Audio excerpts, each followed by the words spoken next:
जय श्रीराम मित्रांनो, आज आलेलो आहोत आपण कळंबस्ते गावामध्ये। माझ्या पाठीमागे तुम्ही छान असं राधाकृष्णाचं कोकणातलं मंदिर बघू शकता। आता हे मंदिर तुम्हाला मी आतनं दाखवते कसं आहे। छान अशी राधाकृष्णाची मूर्ती आहे। आणि मंडळी, आज इथे येण्याचं कारण असं आहे की या मंदिराच्या बाजूला ना एक बारव आहे आणि दुर्गावीर प्रतिष्ठानतर्फे आज इथे मोहीम घेतलेली आहे। तर आता आपण जाऊन बघूया, आपल्या प्रतिष्ठानची मोहीम चालू आहे। सो चला, एक चैन करून इथला जो कचरा आहे तर हे सगळे कसे बाहेर टाकत आहेत। आता तुम्हाला मंडळी मी इथली बारव दाखवते कशी आहे।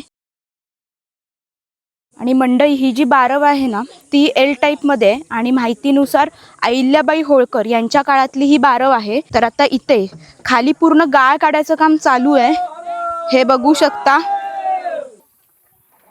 हर हर महादेवाच्या गर्जनेमध्ये हे काम एकदम उत्साहात चालू आहे। इकडे पण काही आपले दुर्गवीर आहेत जे काम करतात। आणि मंडळी, ही बारव बघू शकता तुम्ही केवढी मोठी आहे।